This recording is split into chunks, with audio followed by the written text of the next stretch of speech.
All right, so welcome everybody. Hopefully everybody's moving forward. I haven't received any notes this week that there are any technical issues from anybody in the group. So that's good. At this point, really should be pretty close to done with chapters 5 and 6. So I'll review that a little bit. And then chapter 7 is the one you're about to undertake. And chapter 7 is the monster. That's the one that sort of everything comes together. You start doing the design, you start doing string calculations. So starting next week, we'll walk through some of the math problems that arise as part of that. So that's really, I think, when you get into the meat and potatoes of what you're doing. But this week, I thought I would, in this session, talk a little bit about some of the design tools that you're going to be using and some of the online tools. Before I get into that, let me just remind everybody the different classes that we're doing. We've got the group that's attending in Marietta, 23rd and 24th, Saturday and Sunday. That's coming up in about 2 weeks or so. West Virginia class at Eastern West Virginia Community College. That's 28th and 29th. So that's a Thursday and a Friday. And then Hiram, October 7th and 8th up at Hiram College. So we'll get into, I'll send you information specifically about the rooms and the locations and the times. But I did have somebody contact me about what is the schedule on the day. So when we get together the first day, we'll try and get together around 8 a.m. We'll have a full day of labs. So we'll walk through, we'll put together, there's a whole bunch of hands-on requirements as part of the certification process, but you'll work with the equipment. So it'll go pretty much from 8 o'clock until 4:30 or 5 o'clock. So that will be the first day. The second day in the morning, we'll get together around 8 o'clock again. We'll begin doing a review. We'll start with chapter 1. We'll review straight through all of the chapters in the book, trying to get you prepared essentially to take the certification examination.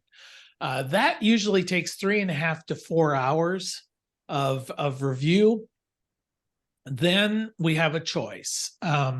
We can break for lunch and come back in an hour or so, but most people choose to bring a lunch in, and then we just eat it real quickly and then just jump straight into the certification exam. The certification exam, you have 2 hours to take the test. The test consists of 75 multiple choice questions. They're the standard type format that you're seeing at the end of each chapter. They're different. They're not those questions. I'll guarantee it. None of those questions at the end of the chapter are exactly the questions you're going to get on the test. They'll be similar. If you can answer the questions at the end of the chapter, you should do fine on the test. You have to get a 75% on that exam in order to become certified. So by that point, you will have done the online lecture, which you're doing now. You'll have done the hands-on, which we'll do that first day, and then you'll have done the exam, and that is the component pieces required for certification. Typically, we're done by 2 o'clock on that second day. So if you're making flight arrangements or you have other plans or whatever, you should be able to plan on getting out of there by 2. You have 2 hours to take the test. For most folks, it doesn't take the full 2 hours, but you do have 2 hours to do it. Okay. Any questions from that as far as logistics for the next stage? Kieran? Is the hands-on portion going to be graded at all, or is that just to like get us oriented? It's just, did you do it or did you not? I have to observe you. The only issue I usually run into on that is some people who have a lot of electrical experience or whatever go, man, I've done this a million times. I say, yeah, but I just have to see you do it. That's all. But it's not, you didn't do it right, so we're going to keep doing this until it's not like a drill sergeant kind of thing. It's just, you need to just show me that you're familiar with it and that you did it. And many of the projects you're working in teams anyway. So you're going to have 3 or 4 people working on, hooking up an inverter or whatever. And so it's just really the experience. No right or wrong. At Marietta College, where are we going there on Saturday and Sunday exactly? Yeah, I'll get back to you with specific details there. I think what I'm going to do for Marietta, because it's a small group, is we may actually do it in our office here instead of being on the campus. Just logistically, it's a lot easier. Don't have to get campus police to come in and open up buildings and stuff. Yeah. So I'll get you the details there, but it'll be here in downtown Marietta-ish, All right. over on 8th Street instead of on campus. A little easier to find. Okay, let's see. Oh, I also want to remind you that if you haven't already, about half of you have, send me your mailing address so I can get you a paper copy of the textbook. You should have access to the PDF version of the textbook, but I'd like to get you a paper one. And as these dates approach, it may turn out, if in the last week I get the address, I'll probably just say, I'll just hand it to you when you show up, as opposed to trying to mail it to you.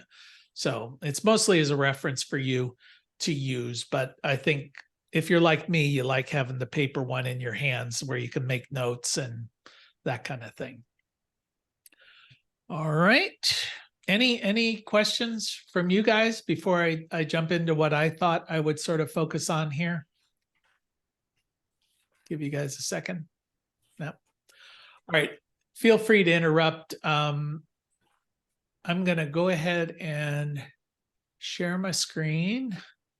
I just have to see, is this the one? Yeah. Okay. So are you guys seeing PV Watts on the screen there? Yep. Yep.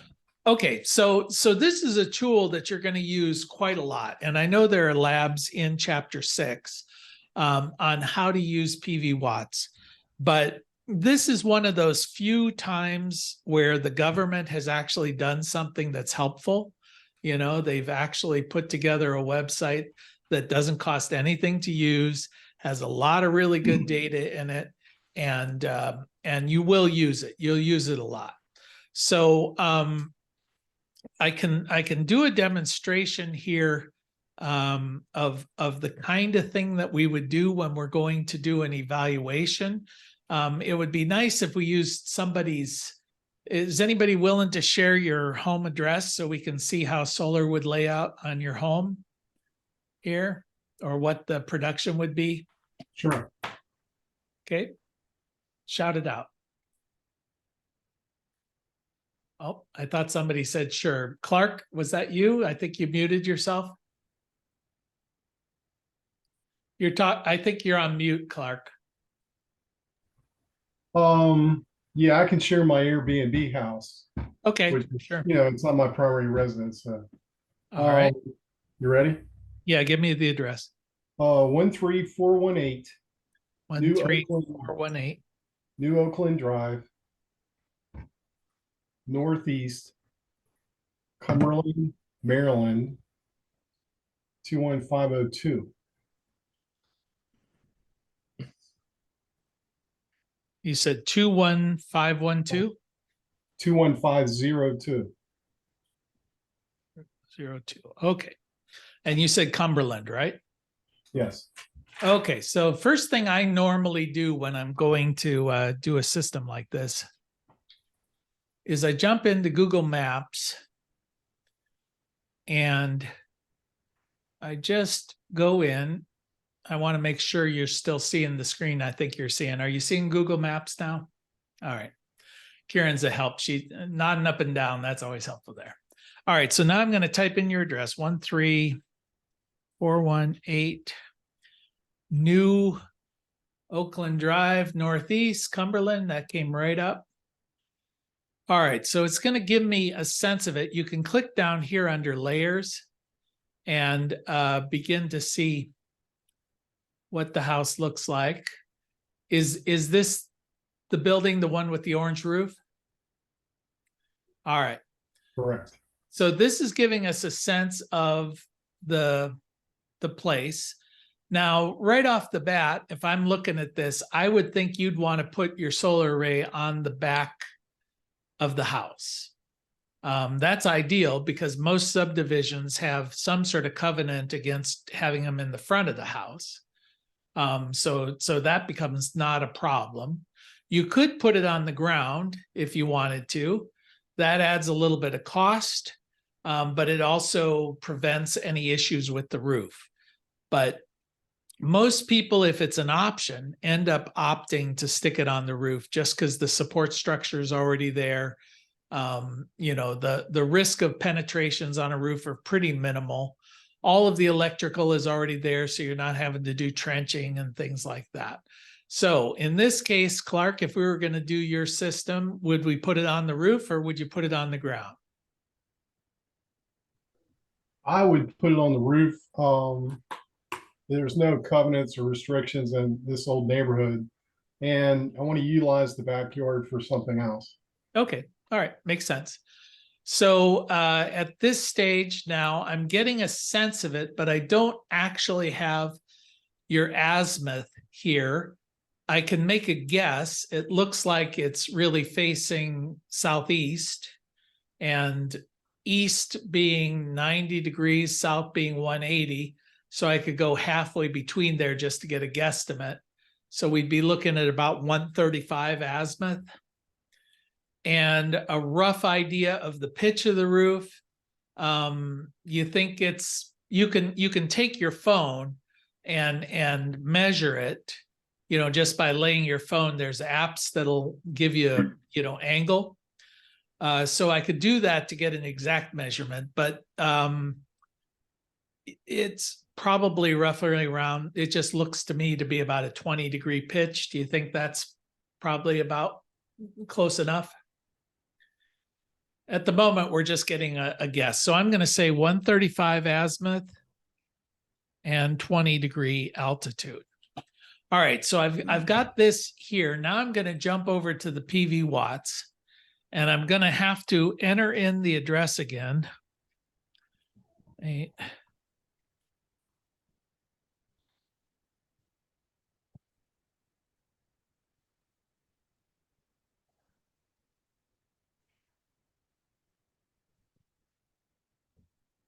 And we're going to jump in. It'll search, you know, you want to verify that you are in fact in the right area. This is all using weather, so it doesn't have to be as exact, but we're in Cumberland, Maryland, so it looks like we're right.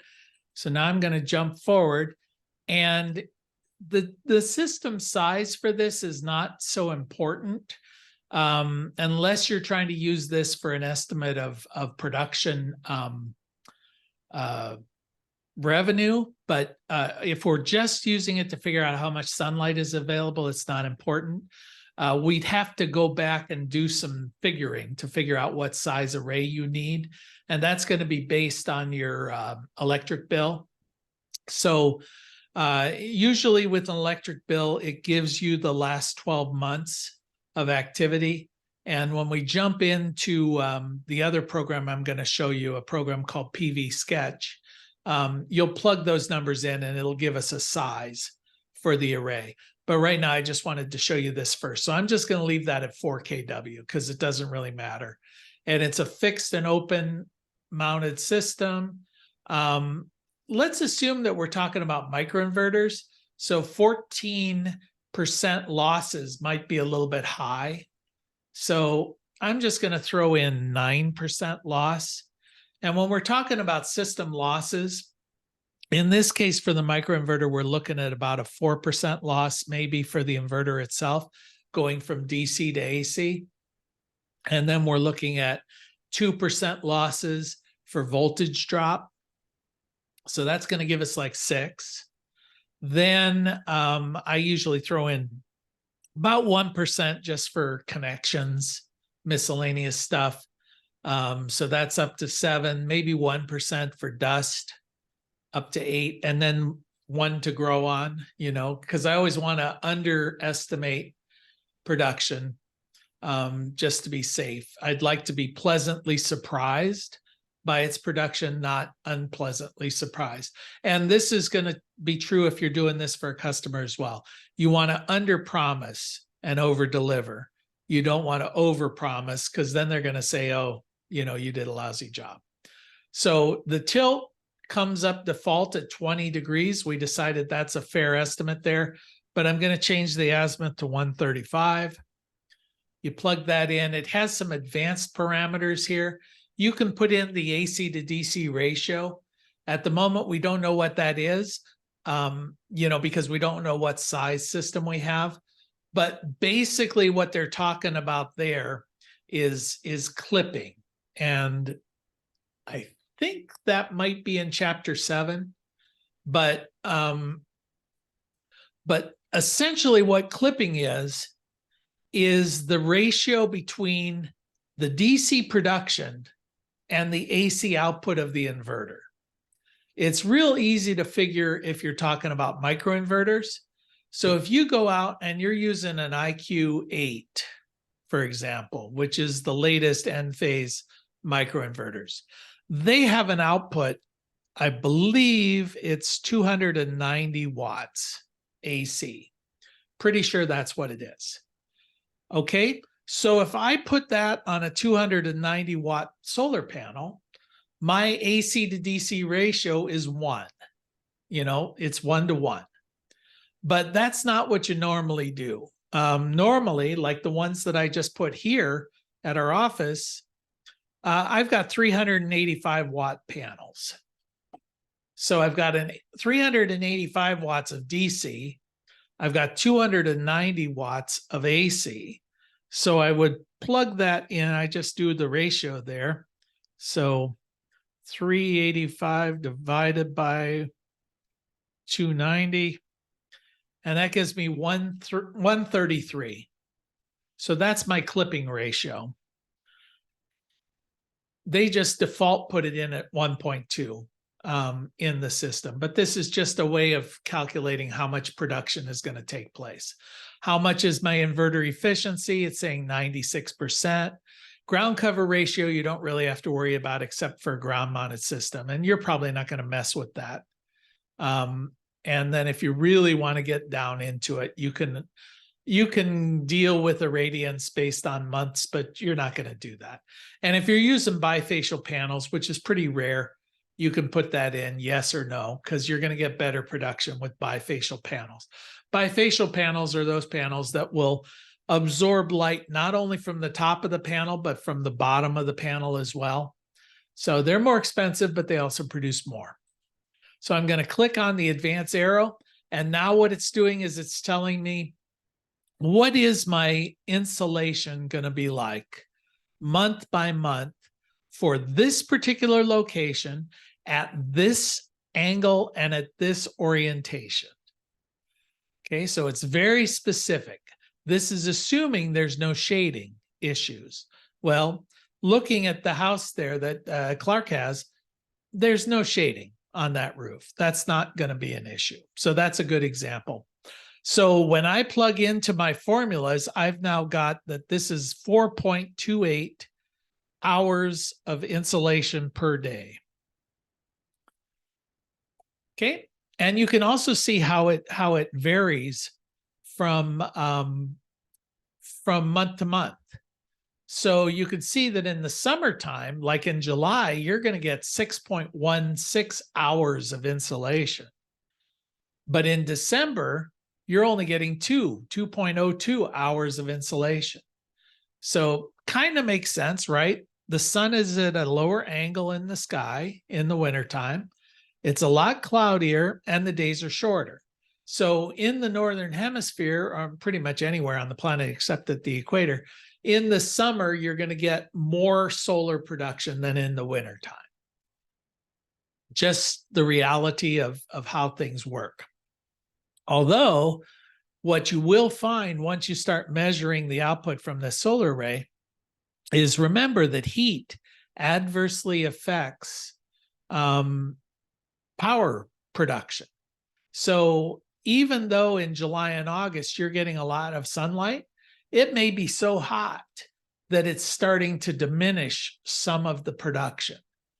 So what I find is that, at least for my arrays here in this latitude, November, December, January, February are the low production months.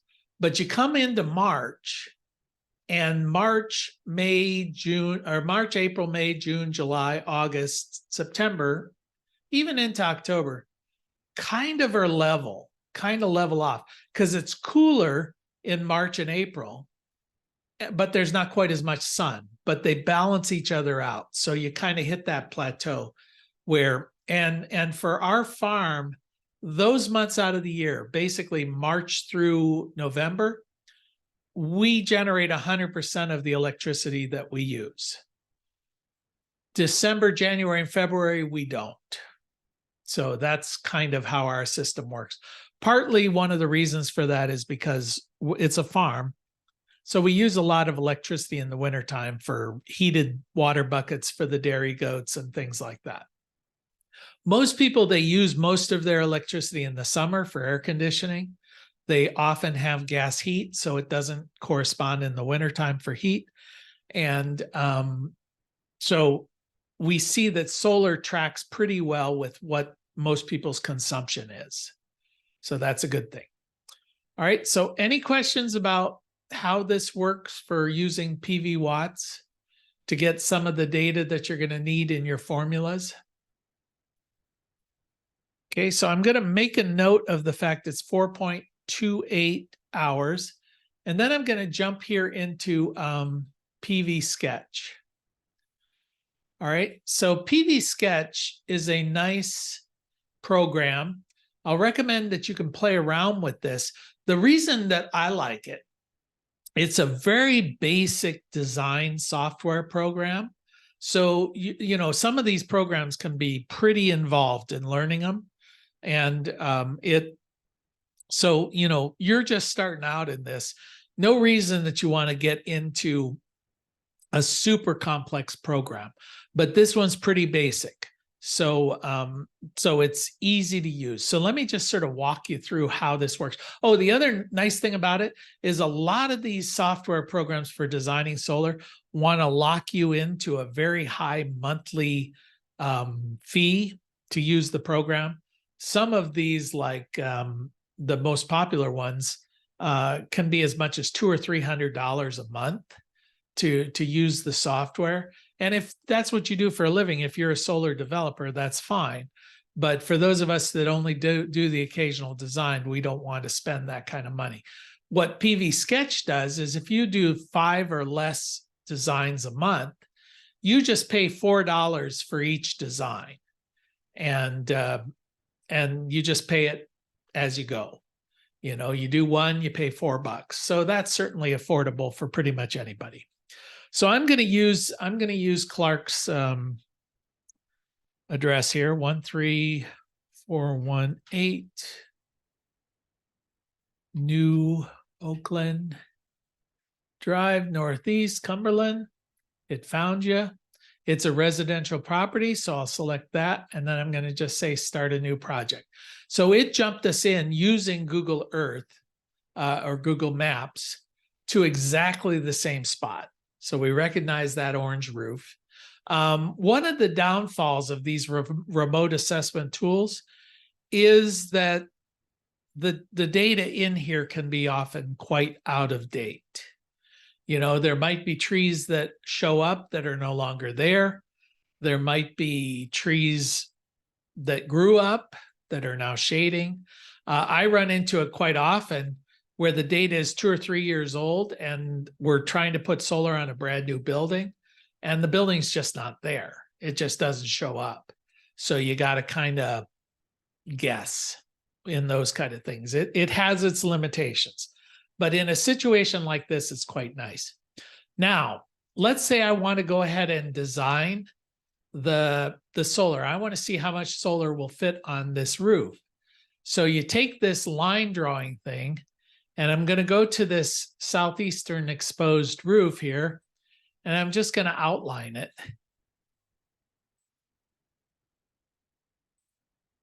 All right. And it's now telling me, going to move this over here. There we are. It's telling me that the azimuth is 129. Okay, so my guess of 135 was pretty close, but I can go back and change that if I need to, just to get more accurate information.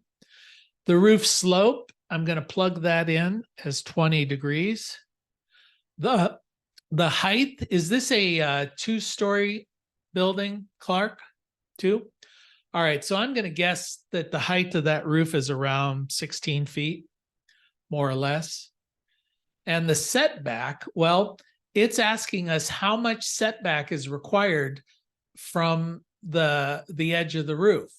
Well, I know on a residential building like this, the setback on the sides are going to be 36 inches. The setback on the bottom and the top, well, in this case, I only need 18 inches on the top because I can get 18 inches from the other side of that crest. And I only need about 16 inches on the bottom.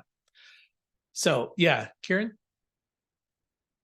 You raised your hand. I just thought maybe that was just you writing. So, all right. So I'm just going to put 18 inches.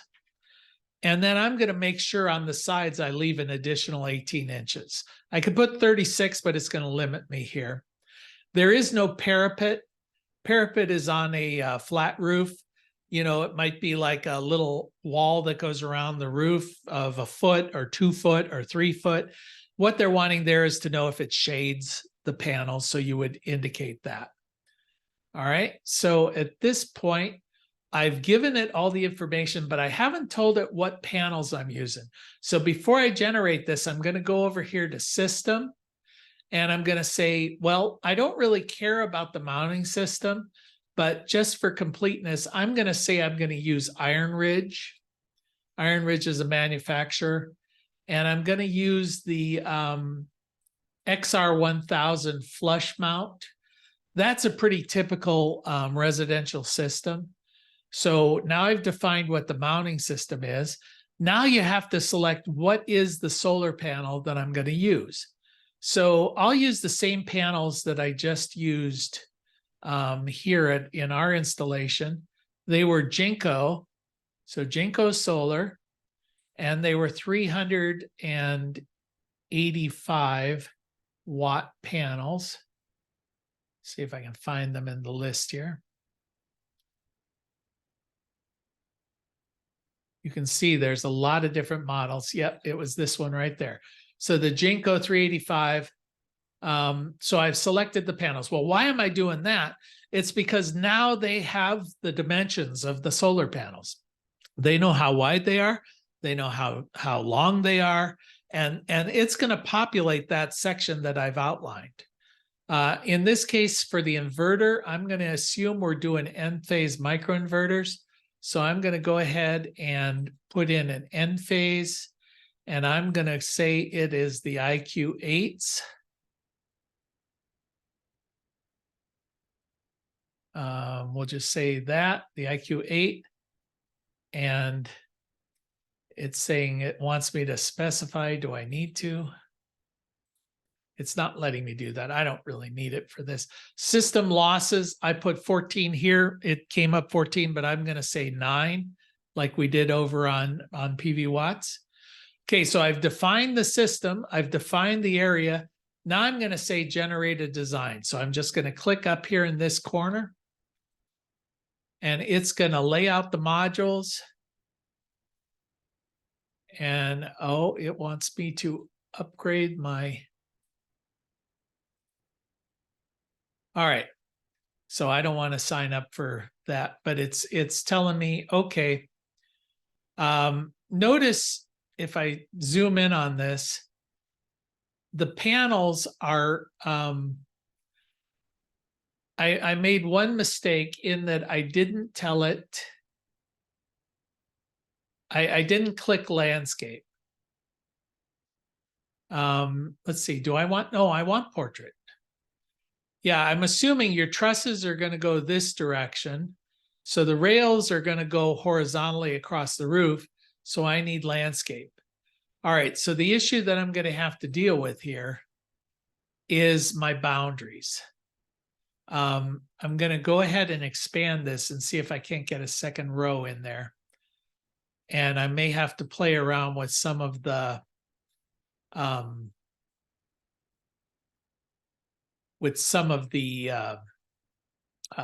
borders.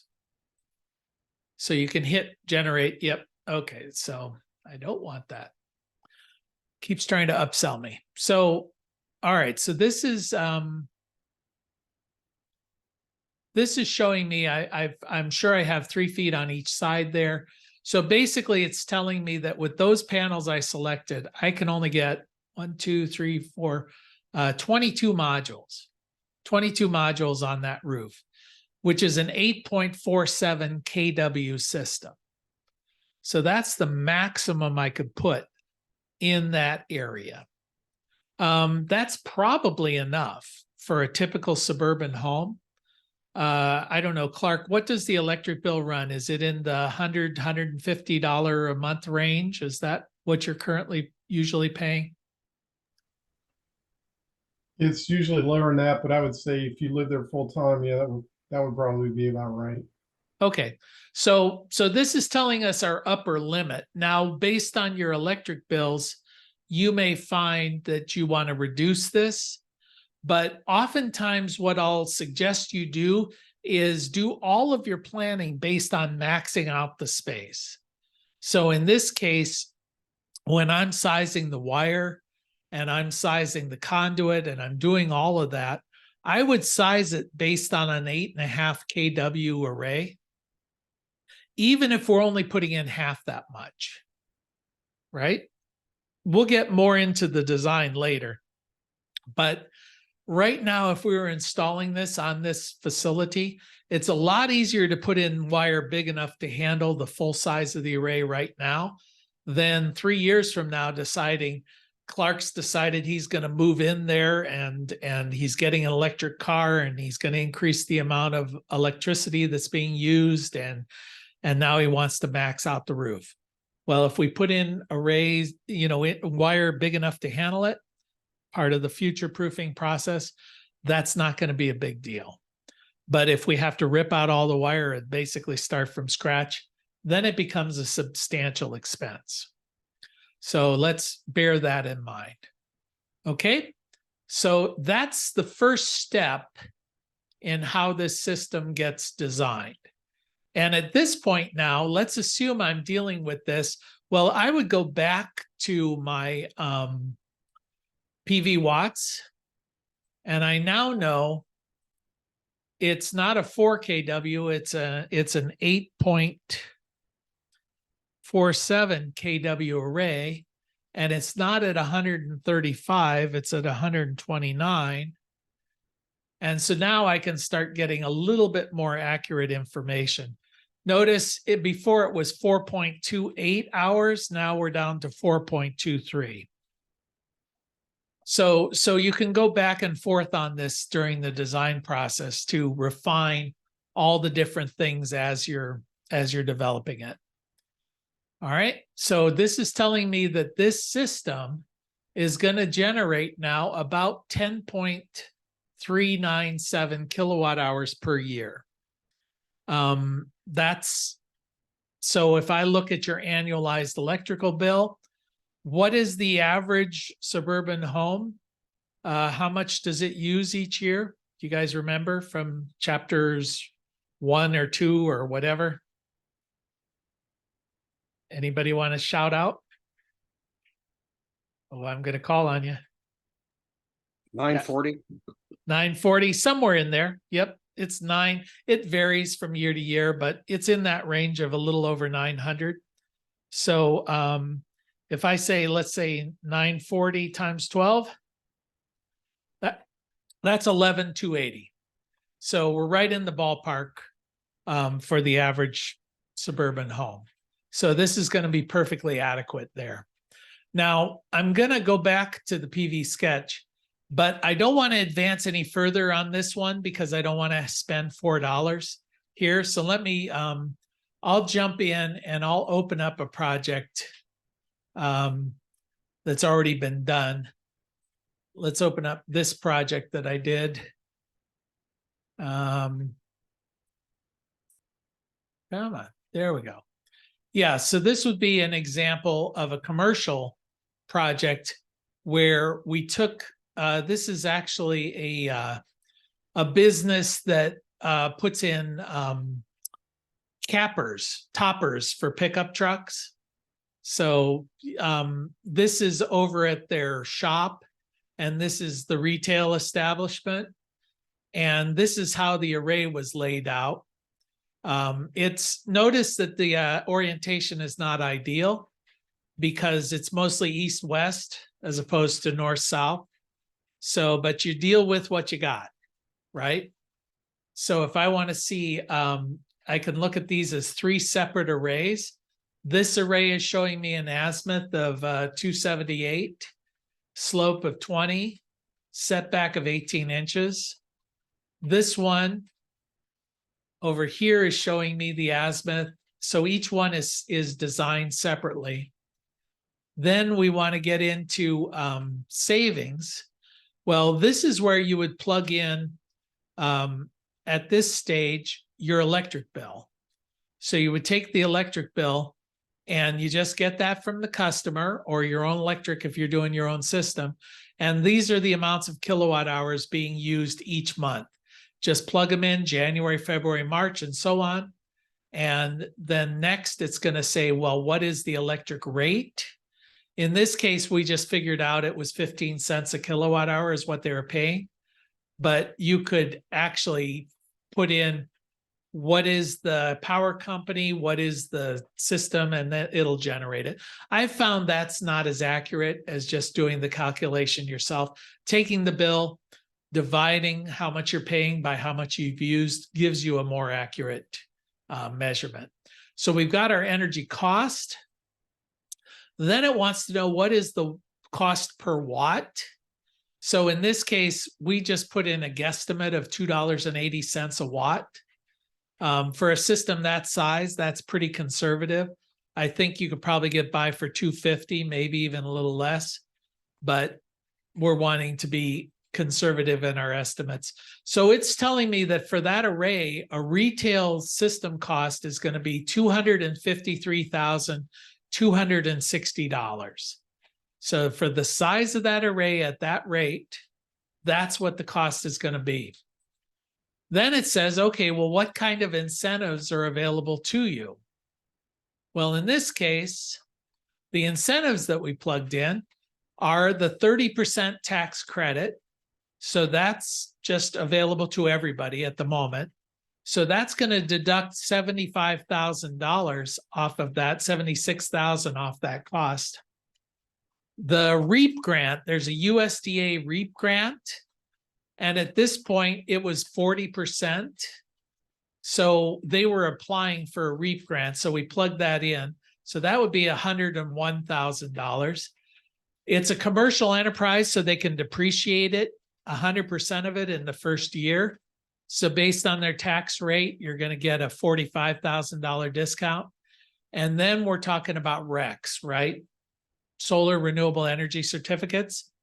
Based on $5 a REC, they're estimating over the 25 years of the project, $12,300. Okay, so those were the incentives that were plugged in. We hit calculate. Now it's still trying to me update. So it's telling me, okay, we're at 98%. So this system will generate 98% of what we need. And the out-of-pocket system costs after incentives is only $18,395. So this is one of the reasons why solar is being installed so much, especially in commercial systems, is that $250,000 system that we just priced out is only going to cost the end user, after all of their tax savings, it's only going to cost them $18,000. So the payback on this is pretty dramatic. In fact, if you hit the create a proposal here, it's going to generate a proposal that can be previewed. And let this catch up with us here. Come on. Yep, there we are. So the summary is in the first year in energy savings, we're going to save 14,228. We're going to produce almost $100,000 or 100,000 kilowatt hours a month or a year. Sorry. Here's the system, 270 panels, 8 inverters. Here's the production. And it's going to pay for itself in 1.5 years. So pretty sweet. Now, unfortunately for the customer, this is all, you know, unicorns and rainbows right now, but they've got to come up with $250,000 to get it started, right? Because a lot of these incentives are reimbursable or tax savings. So they're going to have to come up with the money. USDA will reimburse them, but they'll still have to have spent the money. So on a project this size, you're typically going to get involved with banks. They're going to have to get a construction loan normally. You know, you go out there and get a $250,000 construction loan for a 1-year period, or let's say it's all going to get paid off, you know, within that year. It's all good, but that requires credit. It requires all of the finance people to get involved. So, and on a lesser level, this is true in residential systems as well. So this is the kind of report you would then go ahead and give to the customer. It's showing you all the details. It looks like you spent a good long time generating it, but really you spent $4 and about half an hour, and you're a genius suddenly, right? These systems also have, like here under Get Permit, you can go in and it will generate drawings. At that point, you're starting to spend some money. You know, that's something that you just have to bear in mind. Speaking of permits, since I'll finish up, I'll bring up a drawing that I did, and let me see.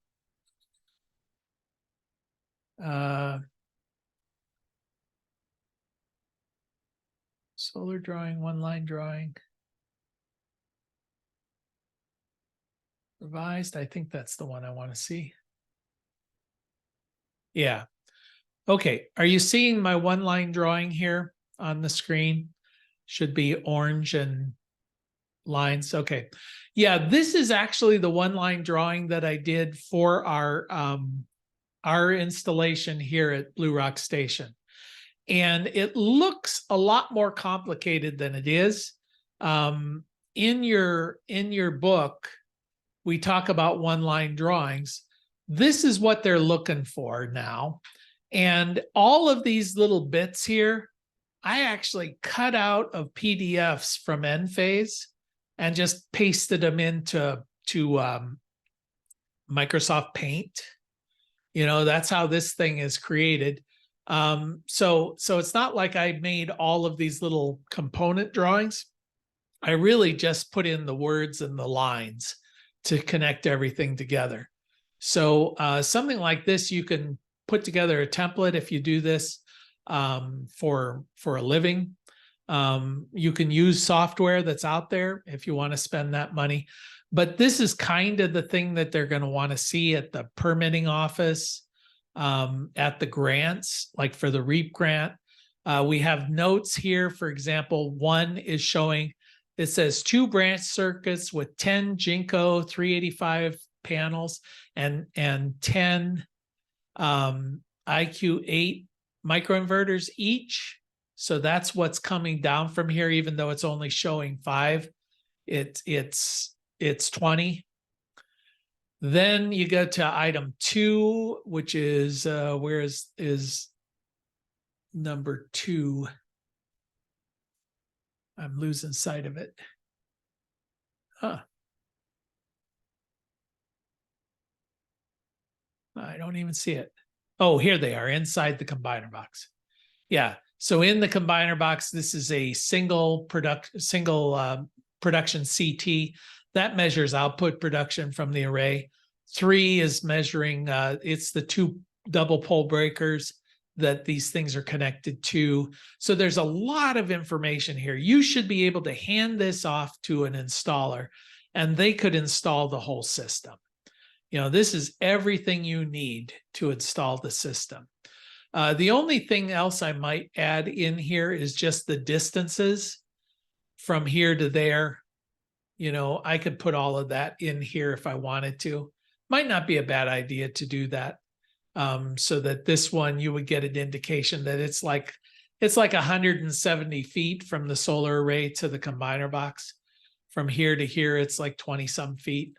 So those would be nice to add in, although nobody asked me for them. So it obviously slid through. All right. So this gives you an indication of some of the tools that are out there, some of the paperwork that we need, you know, when we're doing these kind of projects. Don't expect you to be, you know, up to speed on this just yet. This is more of an introduction to some of these tools. But if you want to, I'd suggest, you know, maybe going in and playing with PV Watts, going in and playing with PV Sketch, spend the $4 to walk through a plan. You know, something like that will be helpful in understanding why we're gathering all the information that we're gathering as we walk through that process. All right, that's kind of what I wanted to share with you today. Does anybody have any questions or issues you want to bring up? Oh, everybody's being delightfully silent. Okay. All right, so hearing none, as per always, if you run into a question or concern through the week as you're studying, go ahead and give me a call. You've got my phone number, and I don't want you to get lost. Okay, so hopefully this week you're going to start on chapter 7, and that's when everything starts to feel like you're drinking from a fire hose. So I anticipate there'll be lots of questions next week. All right, so we'll see you guys next Tuesday. All right, take care. Bye-bye.